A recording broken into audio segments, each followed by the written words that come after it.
Hi friends, today we're reading Disney Pixar Cars. It was the final race of the season and Lightning McQueen was in the lead. If he crossed the finish line first, he would win the Piston Cup. But on the final turn, his tire blew out.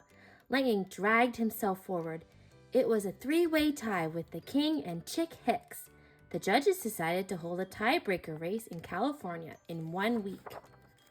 Lightning drove into his trailer and set off with his driver, Mac. Hours later, a weary Mac started to doze off. Suddenly, the trailer door opened. A sleepy Lightning slipped down the ramp of the trailer. Jolted awake, Lightning looked everywhere for his driver. Suddenly, he heard a siren blaring and saw flashing red lights. A sheriff cruiser was after him. Lightning swerved. He crashed through a fence and tore up the road before getting tangled in some wires. Sheriff rolled up. "You're in a heap of trouble," he said. The next morning, Mater the tow truck brought Lightning to traffic court. The judge was an old car named Doc. When he found out that Lightning was a race car, he told him to get out of town. But a car named Sally disagreed. She wanted Lightning to fix the road he had ruined. Doc hesitantly agreed. Doc ordered Lightning to fix the road, but Lightning refused. Doc challenged him to a race. "If you win, you go. If I win, you do the road my way." Lightning agreed. He was sure he could beat the old car. But on a sharp left turn, Lightning lost control. He skidded off the road and plunged into a cactus patch. Later that night, Lightning scraped the asphalt off the road. When the rest of the cars awoke the next morning, they saw Mater driving in circles on a section of perfectly smooth road. Doc found Lightning at the site of their race. He was practicing his turns, but he kept losing control. "This is dirt," Doc said. "You have to turn left to go right." That night, Mater took Lightning tractor tipping. Mater snuck up on a sleeping tractor and honked. The startled tractor woke up and fell over. When it was Lightning's turn, he revved his engine so loudly that all the tractors keeled over at one time. Mater and Lightning could not stop laughing. It had been a long time since Lightning had enjoyed himself that much. The next morning, while Lightning waited for his daily gas ration, he wandered into Doc's shop. Suddenly, he noticed something on a shelf, a piston cup. Then he saw two more. Lightning couldn't believe it. Doc Hudson was the Hudson Hornet, a racing legend. "Let's go for a drive," Sally suggested that afternoon. Looking out over Radiator Springs, Sally explained that it had once been a busy town, but no one had visited since the interstate had been built. Now everyone just went around it on the way to somewhere else.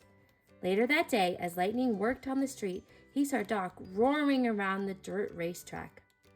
Lightning followed Doc to his office. "How could you quit at the top of your game?" he asked. Doc showed Lightning a newspaper article about a wreck he had been in. By the time he was fixed, the world had forgotten about him. The next morning, the road was finished. Although Lightning was free to go, he wasn't quite ready. First, he stopped by each store. He filled up on Fillmore's organic fuel, tried out night vision goggles at Sarge's surplus hut, picked out a bumper sticker at Lizzie's Curo's shop, bought new tires from Guido and Luigi, and got a new paint job at Ramon's House of Body Art. Finally, it was time for Lightning to go. Lightning made his way to California for his big race. But as the race started, Lightning couldn't concentrate. He kept remembering his friends in Radiator Springs. Somehow winning no longer seemed that important. Just then, Doc's voice came over the radio. "I didn't come all this way to see you quit." Lightning looked at his pit and saw all of his Radiator Springs friends. Doc was sitting on the crew chief platform. Lightning revved his engine and got back into the race. Lightning tore around the track. He had fallen behind, but he knew he could catch up. His opponent, Chick Hicks, tried to stop him with some dirty tricks, but Lightning remembered what his friends had taught him. He drove backwards. He turned left to go right. And when he blew a tire, Guido performed the fastest tire change in history. Finally, Lightning took the lead. Chick Hicks and the King were fighting for second place. "I'm not coming in behind you again," Chick shouted, ramming the King. The race car hit a wall and flipped. When Lightning saw the King's crumbled body, he remembered Doc's final crash.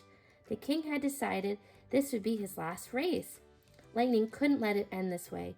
He screeched to a stop inches from the finish line. As Chick crossed the finish line, Lightning drove over to the King.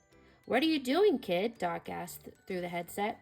"I think the king should finish his last race," Lightning answered as he pushed the king over the finish line. The crowd erupted in cheers. Chick might have won the piston cup, but Lightning was the hero of the race.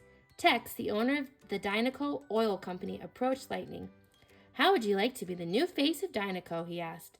Lightning politely refused. He was loyal to his original sponsor, Rusty's. But he did ask Tex for one favor. Soon Lightning returned to Radiator Springs. He found Sally at the old Wheel Well Motel. "I thought I'd stop and stay a while," he told her. Just then he heard someone yelling wildly, "Woohoo!" It was Mater. Thanks to Lightning, he was fulfilling his dream of taking a helicopter ride. Sally smiled. Then she turned and sped off down the mountain, with Lightning close behind. It looked as if Lightning had found his new home. Aw, that was a great story. Make sure you like and subscribe for more read aloud fun. Have a great day.